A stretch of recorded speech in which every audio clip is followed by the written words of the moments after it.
Hello, guys, and welcome to the live session. This is Rishabh Dev, and so happy to go live from Tap Chief, and I'm waiting for people to start coming in. Meanwhile, I'll just give you a quick intro about what I've been up to and my journey so far. So, I am a digital nomad. I travel full time, and I've been doing this for the last 3 years, before which I had a full stack digital marketing company in Bangalore. And I started traveling initially as an experiment and then made it my full-time lifestyle, slowly, step by step.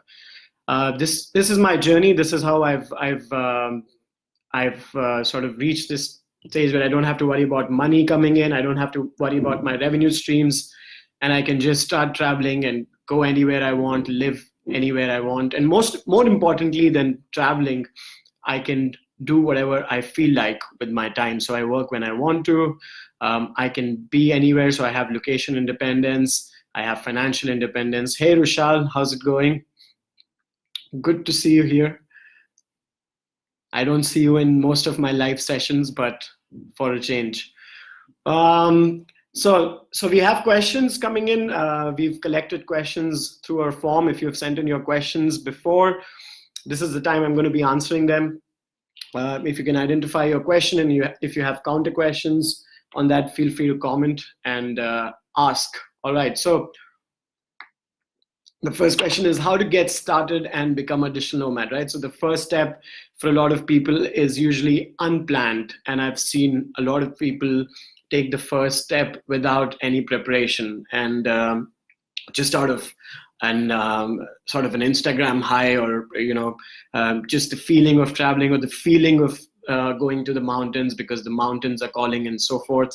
But all these ways are not really scalable because they forget that there is a societal element of things. There is a cost associated with travel, and even though you feel one with nature or one with traveling, or you feel that this is made for you, you still have to have those requirements in place.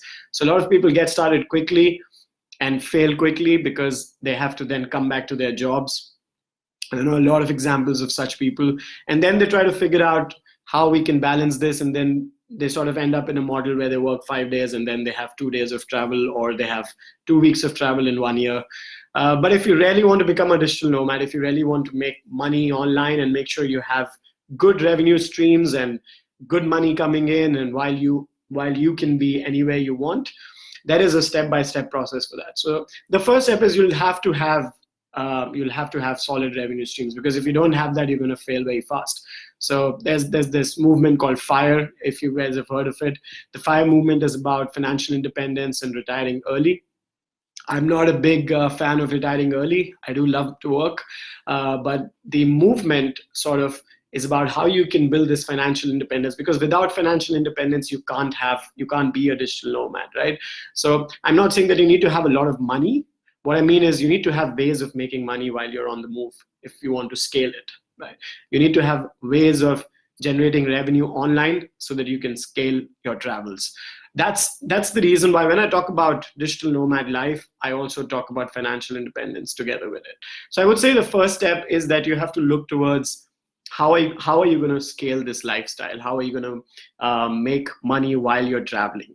And of course, the medium for doing this would be online. So no matter what kind of businesses you work with, if you're a consultant, if you're a freelancer, or if you have any skill that can be done online, which most people have, there is almost no reason for you to go to an office and work. There is no reason, absolutely no reason as of today, for any digital company to have people sitting in their office, except for the vanity of the boss, of the managers, because they want to see you sitting. And some people just feel that you're working only when they see you sitting there in office. So first step is you got to get rid of that kind of a boss or that kind of a job. If you're an employee, you got to find you can find a remote role. You can also quit altogether and go freelancing. You can also see different business streams. If you're a consultant, you're already halfway through. So you'll have to find your way of independence, right? You'll have to find your freedom. So there are 3 different kinds of freedoms that I define. The first kind of freedom is sort of a half freedom. So there are slaves, of course. So slaves, I would call slaves anyone who wants to become a digital nomad, but it's still sitting and grinding a 9 to 5. I'm not saying all 9 to 5 people are slaves, but if you do want to become a digital nomad, but you're still sitting in office and grinding, just dreaming of that, then you're a slave. But if you want that, if that fits your lifestyle, if the 9 to 5 works for you, then you're not a slave. Then you're happy, right? Then you're regular at best, but not a slave. But you are a slave if that's not what you want, but still you're doing that. So that's the slave level. The second level is half freedom. A half freedom is actually quite desirable, no matter how the name sounds to you. Half freedom is when, let's say, you have a remote job. So you have a way of making money. You have a stable job. You can be in that job for a few years. You can make your, you still have your profile, you still have your resume and stuff building up for you. You have updates on your LinkedIn. You still have good stuff happening, but it's all remote, right? So you have a good boss who doesn't care where you sit and work out of. So that's like half freedom. A half freedom for a non-employee or a consultant would be, let's say you have projects online, the clients don't want too many meetings. Maybe they want to meet you once 3 months to review stuff. So you can keep going back to some place once every 3 months if that's where your clients are. If you have clients all over the world, it's even better because they're not going to care where you're working out from. I wouldn't call this full freedom because as a freelancer or a consultant, both these categories, you're still dependent on a lot of clients. Full freedom happens when you have passive revenue streams coming in. That's full freedom. So this is where I was looking to get in the past 3 years. I've been able to achieve that. There are 6 different revenue streams where money keeps coming in for me. I get them credited on my account. I have to keep making sure the businesses are running fine because my processes are quite automated. I have good members in my team. So as long as those processes are running fine, I have achieved what I call full freedom. So those are different ways to get there. The next question is, what are the best 3 skills to master and monetize, and how to make a digital nomad lifestyle out of them? So great question. I would say that before I get into this, you can actually make anything, you can monetize anything as long as it creates value. That's the right answer to this question. As long as you can create value for someone, they don't mind paying you back, right? So this is what I say. All the money I've made, all the money that I have right now has been exchanged to someone for value. So I've given value to someone because of which I have the money that I have, right? And so they gave me their money and I gave them value. They benefited probably more than I benefited because from that value, they were able to create more money. And that's how the cycle works. And you have to do the same thing. You have to pay people money so that they can create value for you in exchange so that you can sort of pass on the value to the next stage. And by the way, the entire ecosystem of Indian startups and all that it's sort of somewhere lost this whole story and funding and all these things, all these different goals that they have. The first goal ideally is that you can create value for someone. So in that sense, now let's get specifics. I've seen a lot of digital nomads who are content writers, works really well. Graphic designers works really well. Digital marketeers, campaign managers works really well. Any consulting which can be done online. So not just limited to these, but any consulting which can be done online. You could even be like a financial accountant and be a digital nomad. It's possible to some level as long as you have like a team somewhere. So these are different skills that that will help you. Of course, if you're like a doctor or something, then forget about it. You can't help people if you're a doctor if you can't be with them and help them, and so we need you doctors to not become digital nomads, please. So yeah, so those are some of the skills. Software engineers, of course, they feel that I don't know why software engineers are supposed to work in an office. It's not really important. 5 things to do today to get started on my journey to becoming a digital nomad. Number 1, let's be very specific here. Number 1, you have to set up your emergency fund. The emergency fund is the money that you put in a box and you don't break that box until something really, really, really bad happens. That's the first step that you have to do.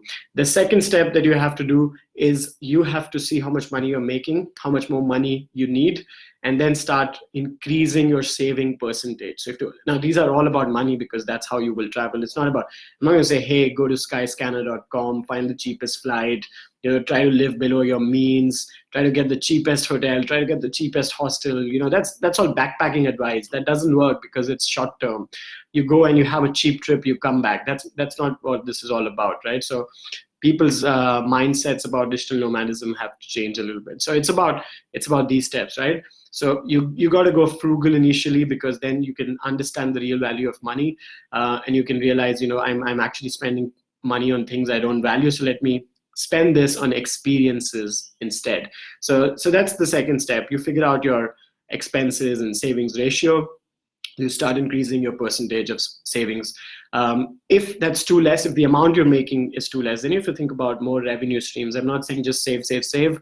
I want you to save just to learn how to save and live a frugal lifestyle, because that's going to help a lot becoming a digital nomad. But the second step is, in the parallel step with that, is that you also figure out different revenue streams. So that's the second thing. The third thing is you have to become a minimalist.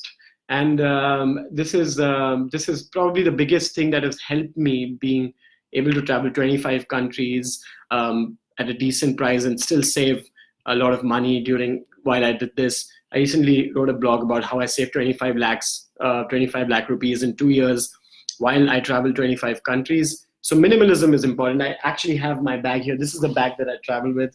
It's a 7 kg, 7 kg thing. I don't need to check in anything, so this can go with me, right? It's a cabin bag, so it's free for if you've been traveling in Europe or something. You know that the flights are like half the price if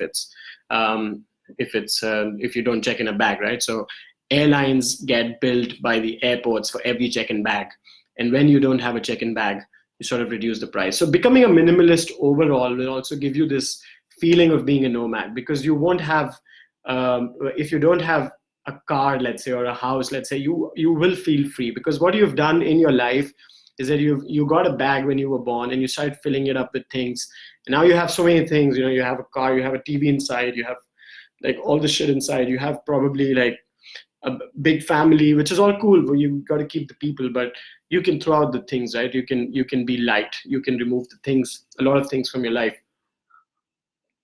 So that's the third thing, being a minimalist. The fourth thing is you got to start building your digital processes. So a lot of people still, I know, do accounting on pen and paper, which is cool. Pen and paper is good sometimes, but you have to make sure that you have all your processes in place online.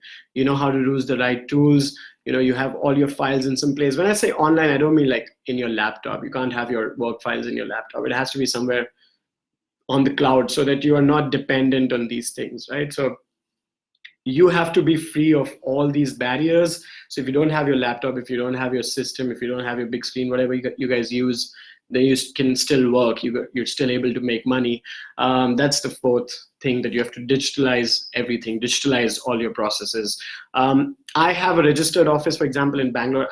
I haven't visited that office in 2 years because it's not required. The only reason why we even have that office is because the state government needs it, right? So you need it because it's the address and the GST and all that stuff. So our country is not really digital nomad friendly at this point, but you have to find out ways. You can't complain about the country. You have to find out ways to get around it, right? So complaining is a big trend these days, but if you're a digital nomad, you don't have time for that. You have to make your own life and not worry about complaining about what's happening wrong.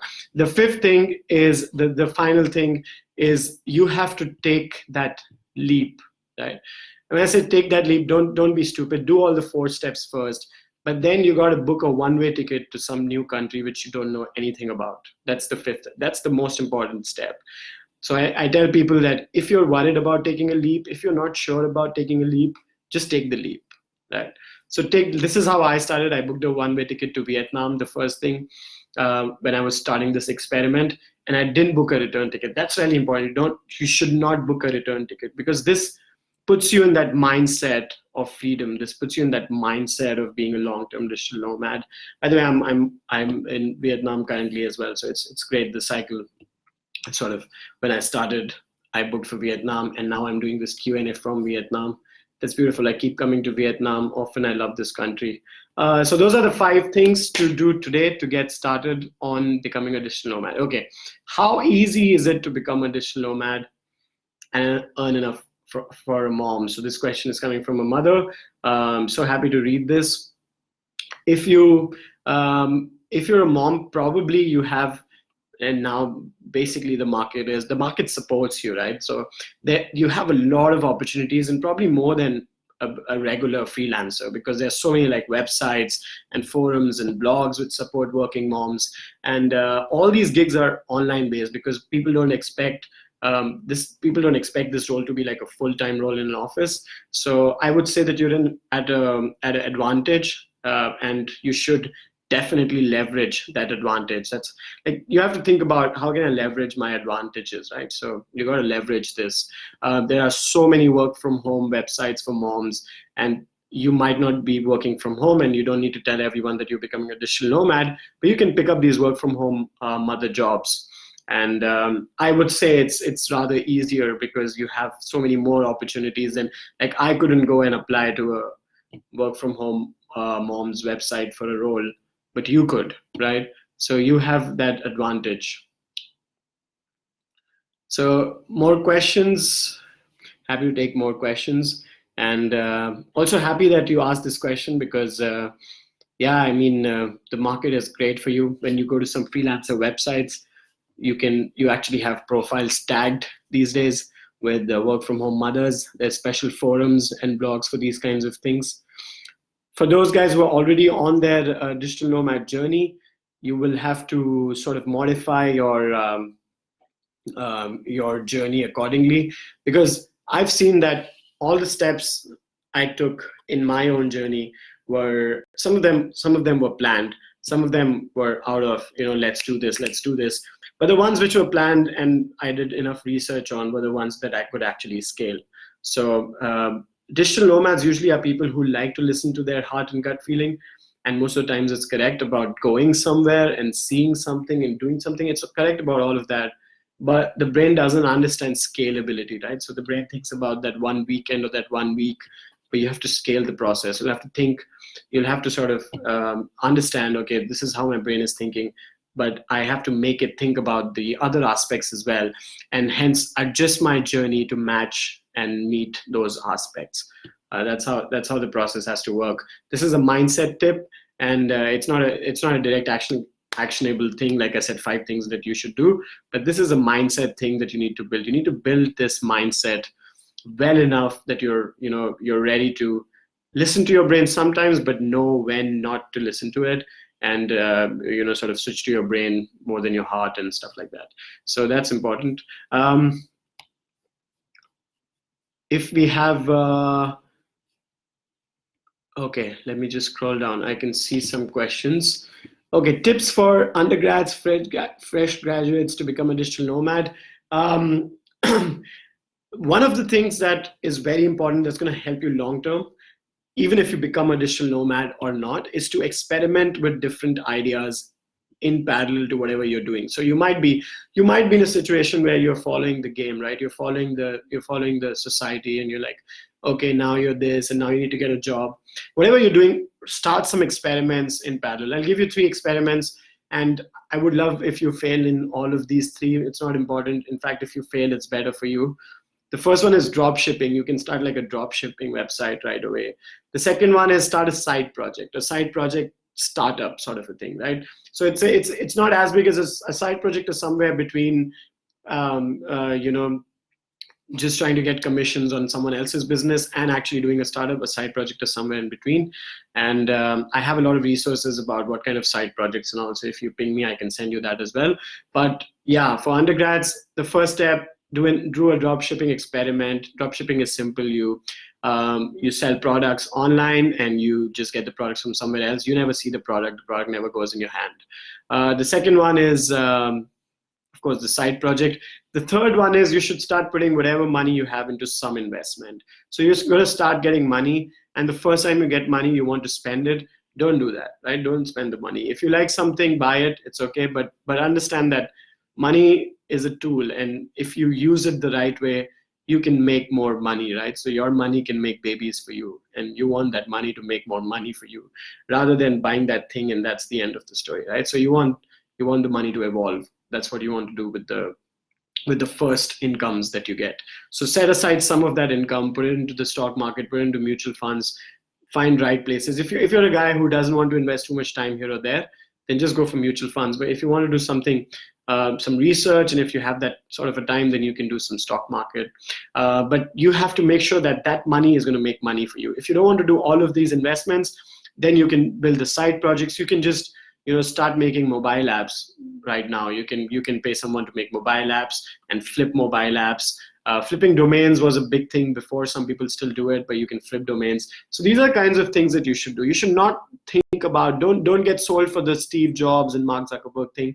You don't want to make a startup like that. It's stressful. It doesn't make sense. You're a slave to your investors. What you want to do is you want to have different revenue streams where you are the owner, you are the boss. If you want to become a digital nomad, if you want to be super successful and super rich and super da-da-da, then you might go the startup way. But like, I don't want that, right? I want digital nomad. I want somewhere here.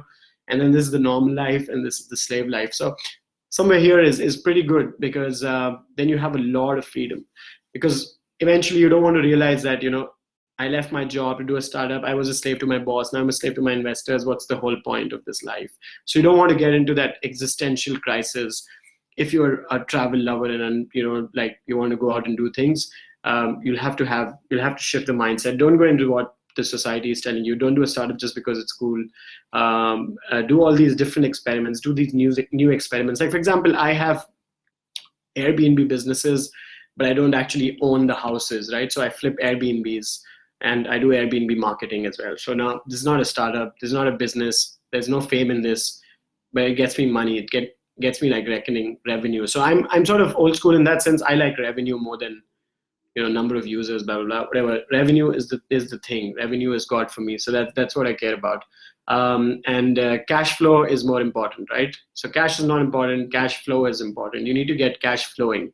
So you might be sleeping and you get income coming into your inbox. You get messages about amounts being credited. That's what you want to see. That's how you'll know that you're on the digital nomad path, not by the traffic or users or any of those things. So it's slightly different than conventional startup wisdom, and very different than conventional job wisdom, of course. So it's you have to play with all these ideas. These are the three things I think that you can experiment with, 3 or 4 things that you can experiment with right away if you're a fresh graduate. All right, next questions, please. How does one, hey Madhukar, how are you, man? How to travel globally within budget to be a digital nomad? Let's answer that first. I like that question, because what happens is many people don't realize how much money they actually need to travel. And what goes wrong is they start out by thinking, all right, they have enough, and then they have to come back to working somewhere. So never start out just because you think you have enough. You have to start out when you know you have enough cash flow, right? So that's the reason why I say when you have enough cash flow, you know that this cash flow, these revenue streams are going to give you money as you travel, and not that, I have a few lakhs, I don't care how much you have, even if you have a few crores, they're going to end very soon if you really start traveling. You're going to realize that you enjoy things. You like to book a beautiful hotel, and that's all fine. But if you have cash flow, you can keep affording it on a recurring basis. So cash is trash, cash flow is king. That's the rule here. So Madhukar, I think if you have the cash flow thing, your worries about budgets will reduce to some extent. But if you still want to go that way, and if you want to talk about budgeting, then it's different answers for different locations across the world. But one of the biggest things that I can tell you is that you have to see what the locals are doing, right? And then just follow what they're doing. So if you see, all right, locals are going to this restaurant, just go to that restaurant. The reason is they might not have an English menu, but you have like Google Translate, you have all the tools that you need, man. But it's going to be like half the price, mostly just because they don't speak English. And secondly, it's going to be more friendly. They're going to welcome you more. It's not going to be touristy. It's not going to be, there's not going to be a filter on top of people. You'll see more local people there. But if you just cut down, let's say, for example, on your restaurant costs, you'll see that your budget almost becomes half, because one of the biggest expenses is eating out. What I do is I have an apartment right now. I have a small kitchen right there. So I cook my own meals, which is also because I'm sort of doing a fitness plan. So I cook my own meals, and that works really well for me. But if you're eating outside, this is one quick hack that you can use.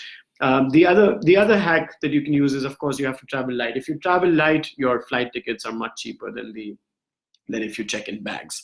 In India, it's the same, because Indians need the check-in bags anyways. But Europeans, for example, all the cheap airlines in Europe would be much cheaper if you don't have a check-in bag. The third thing is, when you're staying somewhere, you want to sort of book through local apps. So what I'm saying is Airbnb and all that is cool.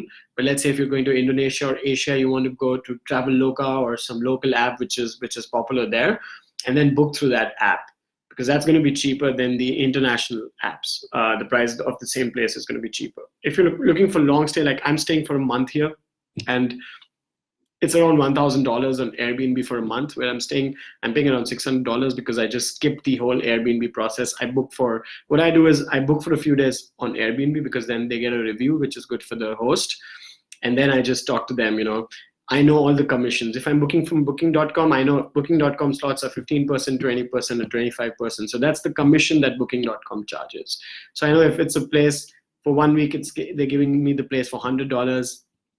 I know that 15% or 20% is going to booking.com. So that's the discount I can get if I go and book directly. I talk to them and I say, hey, I'm going to stay here for 1 week.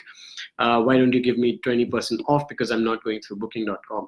Plus, I will pay you in cash, so you don't have to pay tax to your whichever government. So why don't you give me that discount? So overall, the price of accommodation comes down. So that's how you save on food. That's how you save on accommodation. These are the biggest things. I don't like sightseeing. I don't do really sightseeing. Like I don't go to temples or churches or whatever. There's like these places around me. I don't go to museums. If there's some history, I like to learn about it, read about it by talking to locals. But if you're doing that, then you have to just account for those things about the tickets that you're paying. But apart from that, you can save on a lot of money when it comes to accommodation and eating, which are two major expenses.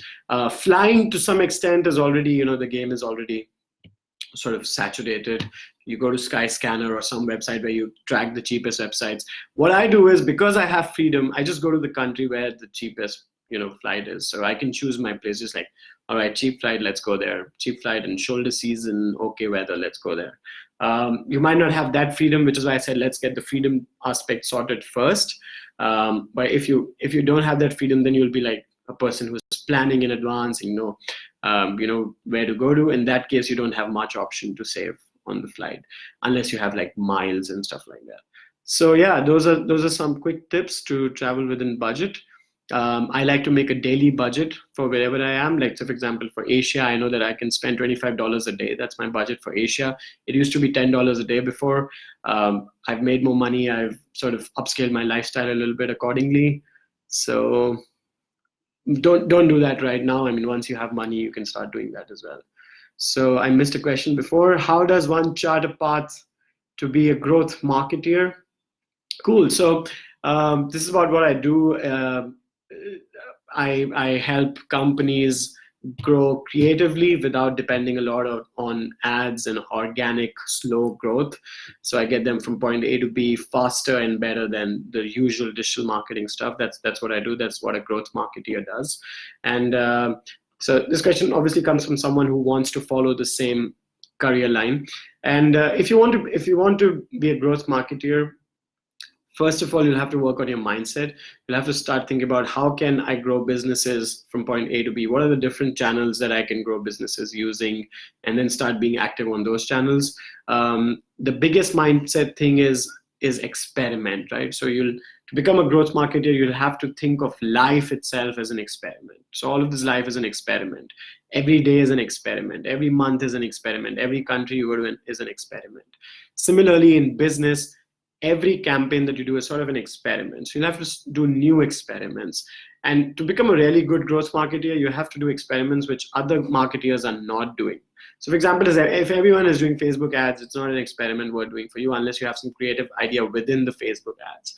If people are doing regular Instagram posts, you might be doing that, but that's not a growth experiment for you. So a growth experiment would be you go on an offbeat channel and leverage the channel, or you leverage other people's networks to grow a business.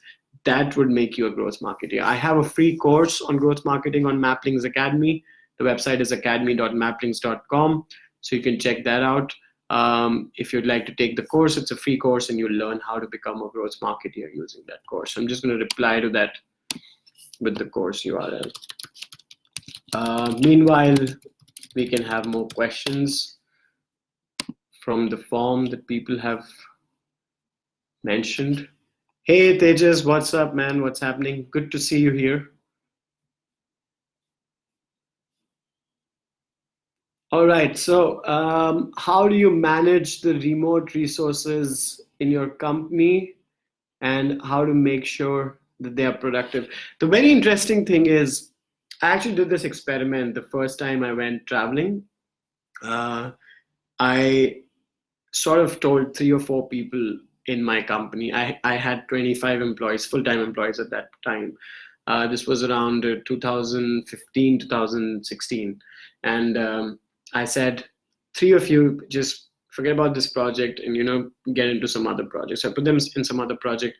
And for that project, I hired a few people from Upwork. So Upwork is a website where you can go and hire freelancers. So I hired some people from there just to check the difference in productivity. And I made sure that I'm hiring digital nomads just to see how digital nomads work, because I was going to become a digital nomad and I was becoming on the journey of a digital nomad life. And I found that their productivity was at least 20 to 30% higher than my full-time employees. There's nothing wrong with my full-time employees, good guys and all of that, but 20 to 30% higher than my regular employees. And I realized that one of the reasons why it's high is because being a digital nomad, you have sort of your freedom, which is great, by the way. The taste of freedom is so cool, man. Like, you have no clue. If you don't want to become a digital nomad, you have no clue how sweet freedom tastes, right? So their freedom also is not 100% freedom. It has a dependency, right? Like I said, I call this half freedom. The dependency is on the projects that they get. So they have to make sure that they do it really, really well, and not just to impress the boss or not just to finish the deadline. Their reasons for doing a project is very different than a regular employee's reasons of doing a project. So that when the motivation is different, the output is different. That's the simple formula, right? So your output depends on your motivation. So their motivation of doing something is that they want to become a successful digital nomad. They want to maintain their freedom, and they want projects to showcase for themselves. Those are the motivations. And the motivations for regular employees are very, very different than this, especially when you break it down to modular tasks. And there's a lot of research that has been done on this, that when you break it down to modular tasks, a regular employee would care more about how the overall thing is, how they're proceeding in their career, how they're overall positioned in that company or startup that they're working with. But digital nomads will break it down to modular tasks and be like, my life, my freedom depends on this, right? So they would do much better work, also because maybe they're in a free environment and a beautiful place, when you have no stress about, that you're sitting in a box, you probably will have better output. So yeah, so I found that digital nomads are better resources for my company, or just remote resources in general are better for my business than full-time employees. So I also have a lot of tools. So we use a lot of tools for collaboration. We use Trello mostly for making sure that the projects are managed well. We have WhatsApp groups, different groups with different teams. We track time on Upwork. So on Upwork, I actually take screenshots of what people are doing at given times. So I don't really see the screenshots of what my people are doing, but but that record is still there. So when they track their time, I pay them by the hour in some cases, and the time has been tracked, and there's regular screenshots of their screens which are available for me. Even though I never really looked into screens, even when I had full-time employees, that's something that that's a very old school sort of bossy thing to do. But yeah, those are some ways that you can make them more productive. But the idea is, what I'm trying to tell you is that they are actually already more productive in most cases that I found, at least in my case. So I don't want to generalize this, but in my case, I found them to be much more productive than regular employees.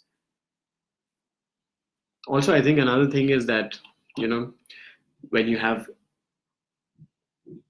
fixed working hours, it's like a psychological thing that I'm going to work these hours and then I'm going to head home.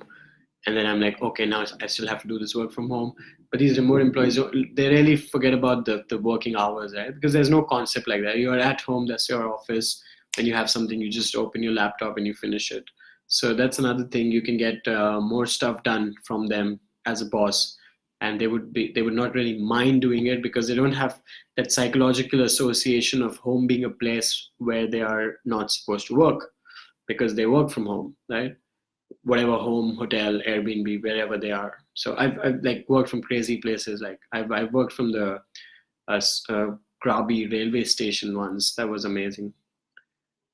So yeah, there's different places that they work from. Let's see more questions. We have a question from Anil Kartika. What's the hourly rate?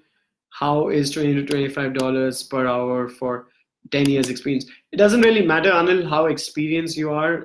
What matters is how you value your time, plus how your clients value your time.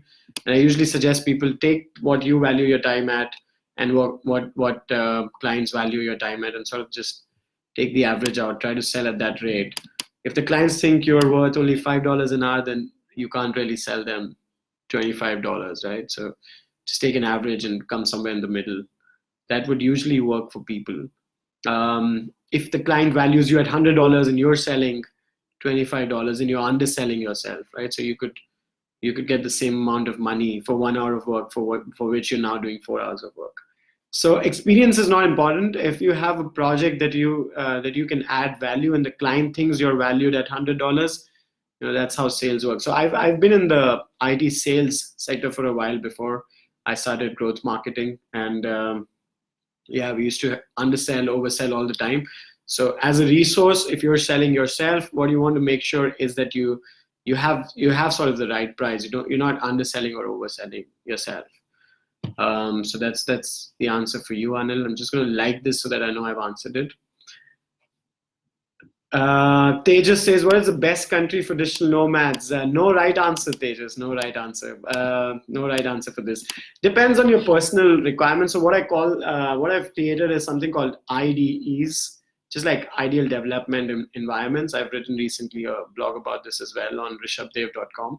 So I've created IDEs, which is ideal day environment. So I have defined my ideal days, how I want my ideal day to look like. So in the morning, the first thing I wake up, I want to go swim. So outside this window, right outside in the day, you can see the beach. So I'm right next to it most of the time, because in the morning, 7 a.m. when the water is cold from the sea, but the waves have calmed down, that's the time I want to swim. And then I do some jogging on the beach. So that's my ideal start of the day. And then I want to come back. I want to make sure that there is good quality, protein sources like egg and tofu and seafood. I'm a pescatarian, so I eat only seafood. Those kinds of things available. So being on the coastal area actually works for me. I want to make sure there is fiber optic and high speed internet. So that's where places like Goa sort of start failing for me. But I'm currently in Vung Tau. It's a beach city sort of in South Vietnam, and I have pretty good internet, great local produced food, organic vegetables by default, no pesticides added. So I've defined my own things, right? So for me, let's say, for example, some things like co-working spaces are not so important. I'm not a digital nomad who likes to go and work in co-working spaces. And this place probably doesn't have any co-working spaces. So, but that's not important for me. But if it's important for you, if co-working spaces make you productive, then you have to choose your ideal environment where you can get a co-working space. So for me, this is my ideal environment. So whichever place where you can create your ideal environment for life, so that the environment fuels your productivity, the environment fuels your fitness, the environment fuels your relationships. If you want to have people you love around you, that's important. You can either travel with that person, but if you want many friends and relatives around you, then you need to make sure you're in a place. You can't go too far. You are in a place where you have access to those people. For me, it's not so important at this point. So I like to make local friends, hang out with them, move to the next place, keep in touch with them, but then make new friends. That's where I am right now. So it depends on what you want. When I go back, of course, home, I have friends there. When I go back, like I've been coming to Hoi An multiple times a year. So I go back there, I have friends there. So, but it's difficult to, of course, maintain relationships with so many people. Every country has their own chat app, and you need to have like 100 apps and chat, just keep up with those friends. But anyways, if people is a very important factor for you, you'll have to consider that. So these are different factors based on which you can create your ideal environment where you want to live, right? So if you're in a landlocked country, you better not be craving for seafood because it's going to be farmed fish. So this is just an example, but when you have that freedom, this is how you think, right? So I know some of you guys must be thinking, how can he think like this? That's because I have freedom, I can choose the place. So I can have multiple parameters. Like if I don't want air pollution, then some countries are completely out for me. So yeah, those are some things. Kartika, how to get through lean periods of consulting work? Very important question, because there's going to be times like these, and which is why I said when you have different revenue streams, that when you have your consulting business is not doing well. Like I'll give you an example. I have an academy business. I have my book. I have Airbnbs. There was another question. I'm going to answer that as well. How do you host on Airbnb? So we'll go into that process after this. But I have Airbnbs. I have a stake in a fashion business, in a hospitality business, in a restaurant business. So there's different businesses I have some cash flow coming in from. So when my academy is not selling courses, which happens once or twice a year, when it's not selling courses, then I know that these things are working for me, which is how I get to. Now, I'm not saying that you should build 6 businesses like me, like 6 revenue streams like me. Here's the hack. If you own 20% of a small business, right? If you own 20% of a small business just by consulting them, instead of getting money, forget about money, and you get cash flow out of it, then if you just consult 5 businesses, you own a small business without owning a small business, without running a small business, without managing a small business. So 20% of 5 businesses is like your own business, but you have no stress. So that's how I think about it. So yeah, when you have one funnel down, you have 4 funnels to back up for it. Then you can become a digital nomad. Otherwise, you'll be like a half freedom or 6 month nomads, which is also cool. Some people do 6 months of traveling and 6 months of work. And a lot of young people in Europe become bartenders and DJs, and for them it's easy because a bartender and DJ can just go join a place and then just leave whenever he or she wants. Uber drivers are also cool. You can become an Uber driver for 6 months and then just head out of your country and go travel for 6 months with that money. I don't know why being a software developer doesn't allow you that freedom, but it should be possible to work from anywhere as a software developer. Anil, so how do you host on Airbnb? Now this is how it works. I am a super host on Airbnb. I have 222 plus 5-star reviews on Airbnb. I have 0% cancellation rates. These are different things which make you a super host, by the way. So if you're a local business and you have, let's say, 10 rooms and you start selling 10 rooms on Airbnb, you will take a long time, like 2 to 3 years to actually fill your rooms, right? For you to rank high, because you need to get reviews. Airbnb has its own ranking algorithm based on which it shows up certain places on search results more than other places. And one of the very important factors is if you're a super host, you have very high probability of showing on the first page of Airbnb versus if you're a regular host. right? So since I'm a super host, that's the first thing. And the other thing is I'm also an Airbnb marketeer, so I can optimize listings of properties on Airbnb. I can make sure that they land on the first page. And when there is enough competition in a touristy place, people want their listings on the first page, just like Google search, because if they don't have their listings on the first page, no one is going to book from them. Right. So what I do is I optimize the listings for them, I host the listings for them, and I become the super host, which gives them usually a 60% occupancy rate. The occupancy rate is very straightforward. So if you're hosting for 6 months and you have a 60% occupancy rate on 10 rooms, so your 6 rooms are full most of the time, which is great, which is a great occupancy rate for the hospitality industry for the 6 months period, because some of these months will be non-touristy peak shoulder seasons and off seasons. And throughout the year, I can give them around 50 to 60% occupancy rates. These are in places where if they would host themselves without my marketing expertise, they would get around 15% occupancy rates. So essentially what's happening here is they're making like 3 times the money that they could have made, and they are willing to give me 15 to 20% of that business, right? So I'm aiming at 20% of their business, but give them 3 times value. So I own 20% of 10 rooms, right? So I basically have like 2 houses, 2 rooms of my own, without having to build these 2 rooms and manage these 2 rooms, and you get how it works, right? So beautiful workflow I've created here for myself. And if you can do this, you'll love this, because like you get messages from Airbnb, this amount has been credited you, and you don't have to clean the house, you don't have to pay for the rent, you don't have to give back the loan. The small business owners are benefited because they have like 3 times the bookings than they would have without me. So I'm able to add value, which gives me satisfaction, which is one of the most important things, right? For me to get satisfaction on what I'm doing for other people.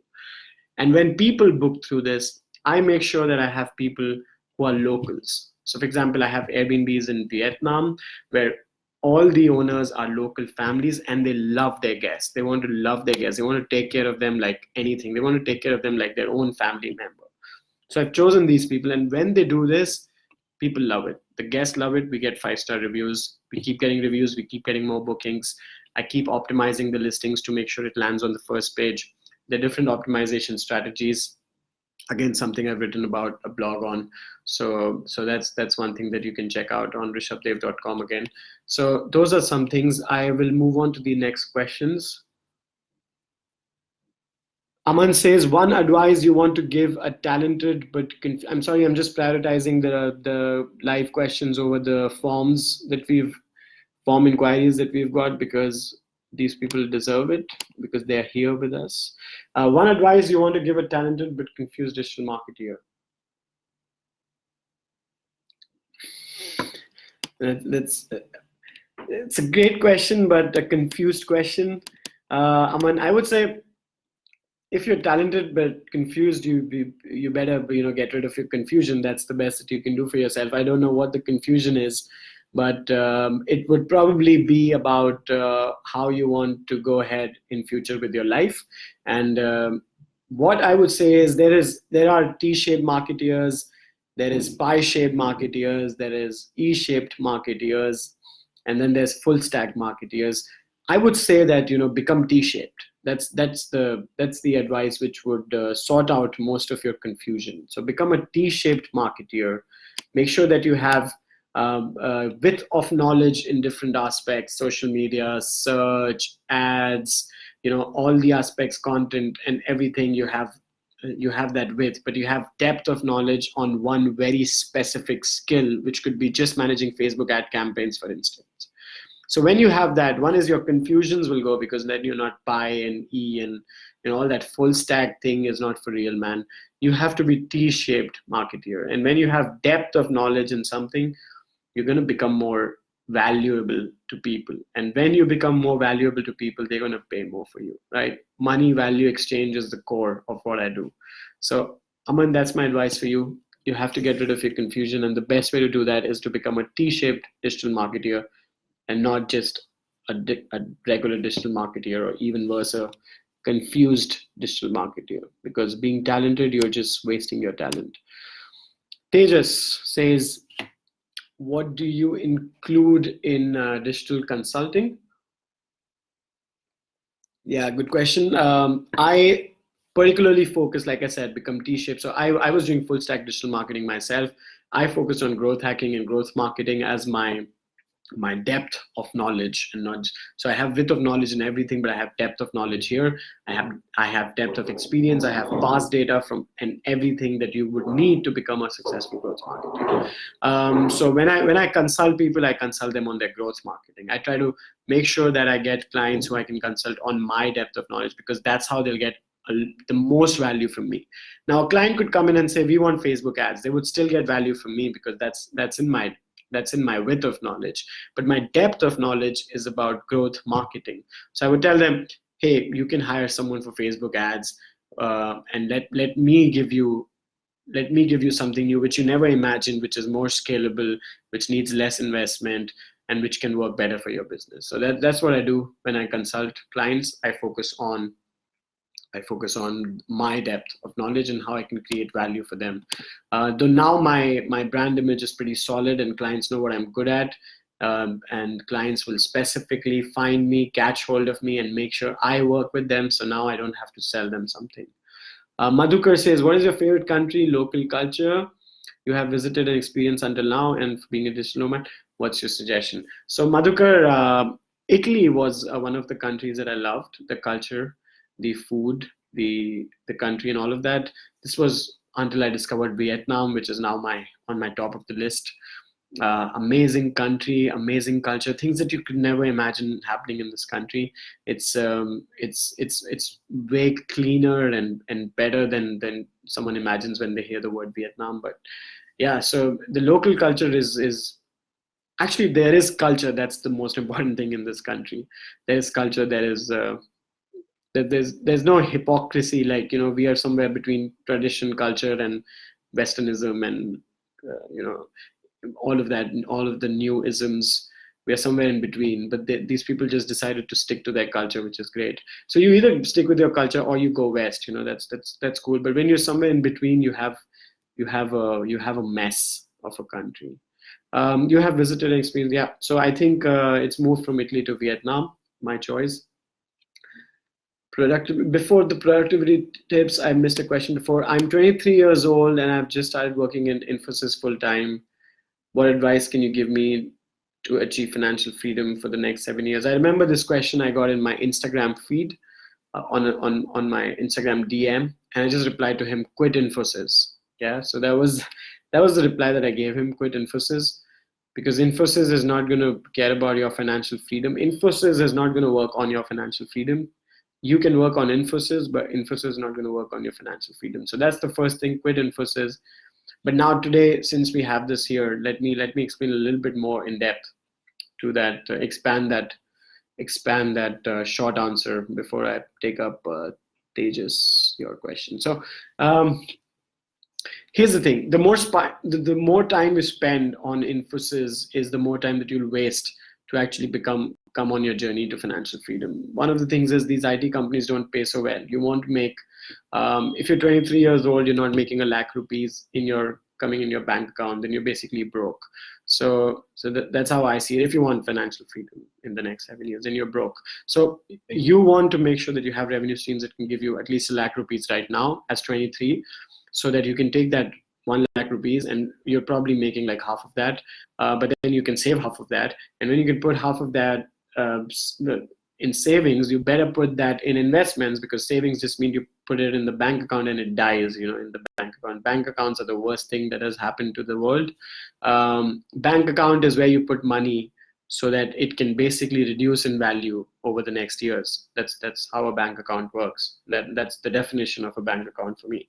So what you want to do instead is you want to double your income by leaving this company and finding different revenue streams, or some remote jobs that you could do.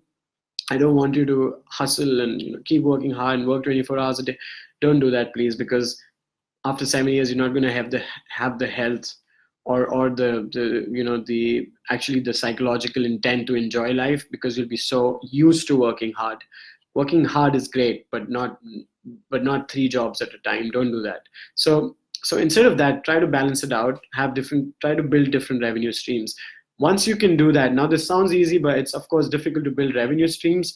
So instead of, when I say build revenue streams, it sounds very difficult, but instead of that, I have to say, you have to say to yourself rather, I want to build value to people in different ways. And you can do that even if you're 23. Like, anyone can build value to someone else. With all the digital tools and all the knowledge that you have, you can go and learn anything on YouTube for free, man. And Udemy is as good as free. So you can learn anything almost for free, and anything that you learn can be exchanged for value.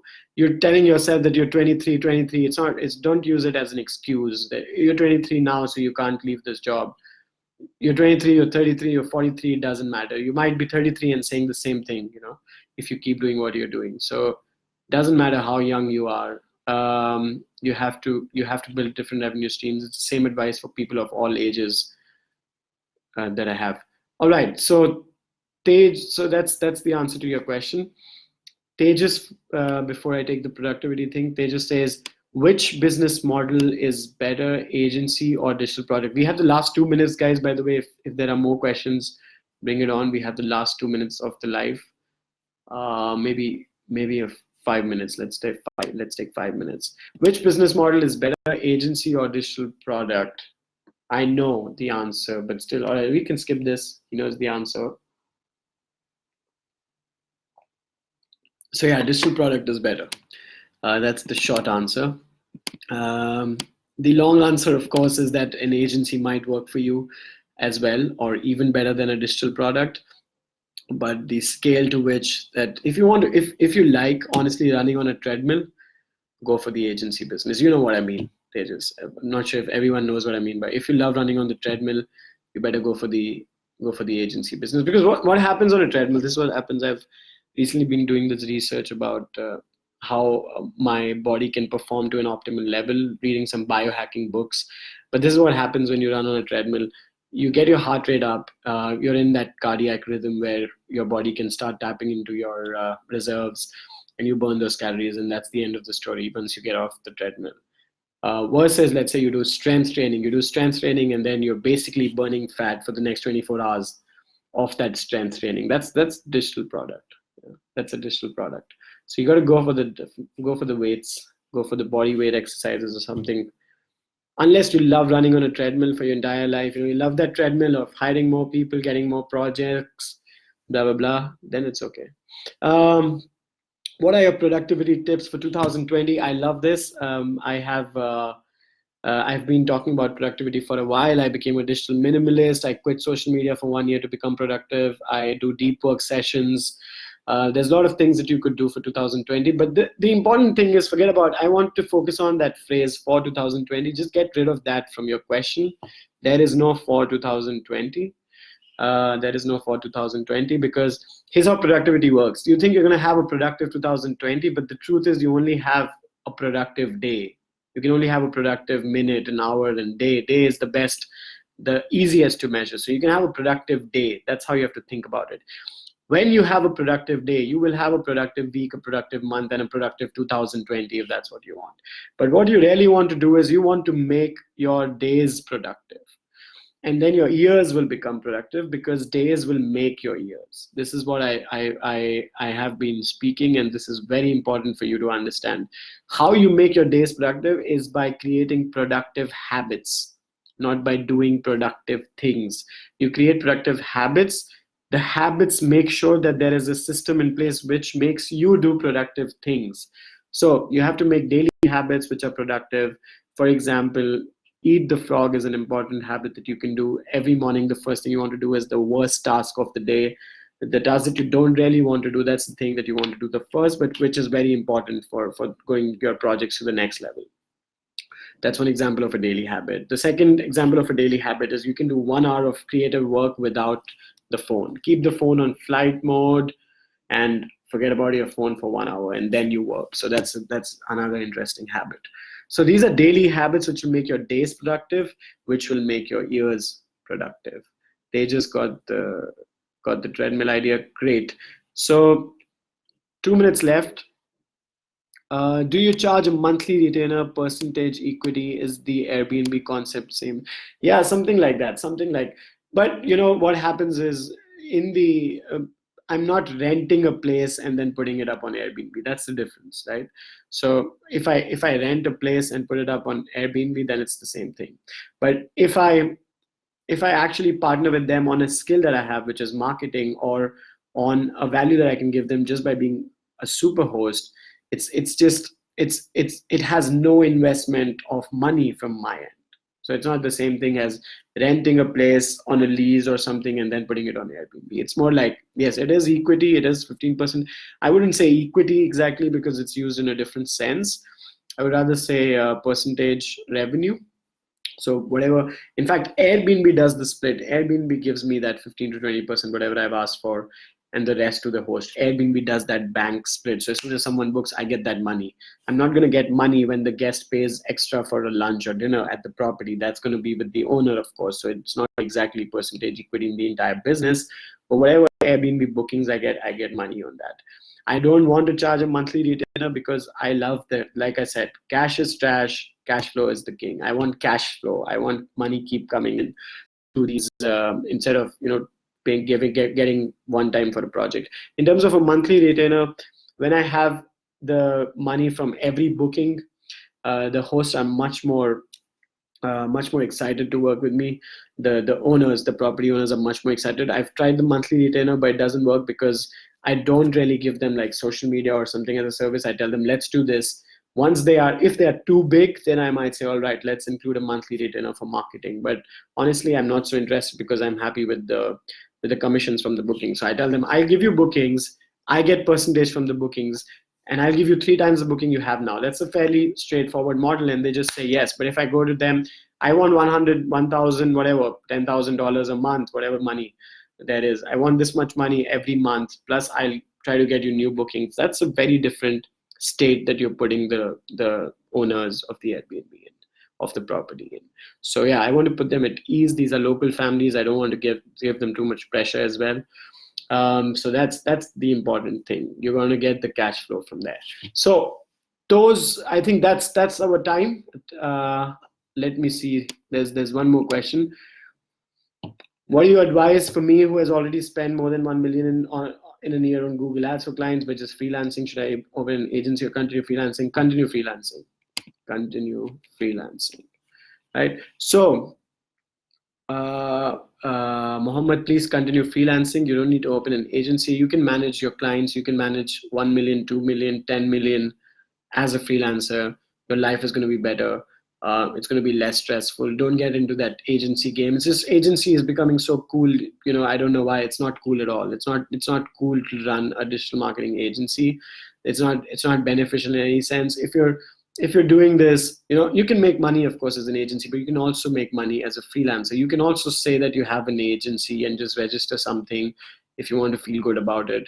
You can also hire different people as a freelancer. You don't have to have an agency to hire different people to work with you. So there's no difference as such. See, people start a company to protect their own financial assets. That's the paperwork. That's why the paperwork happens. But the reasons of starting an agency have become totally different now. People decide, starting agencies because they want to say we have an agency irrespective of whether their work needs it or not. So you don't need to open an agency. If there's no specific reason, there's nothing that you cannot do as a freelancer which you'll be able to do as an agency. You can still have multiple freelancers working for a freelancer, right? So that's also possible. So that brings us to the end of this live session. It was really fun talking to you guys. If there's any more questions, you can head to my profile and just send me something on the inbox. I'm not going to monitor this thread post now, but I think we've taken up all the questions. If there's anything else, feel free to message me on Facebook, or for more information, you can check out my blog and my academy. Very interesting session. Thank you for all the good questions, and happy to see you all here. Thank you. Bye-bye.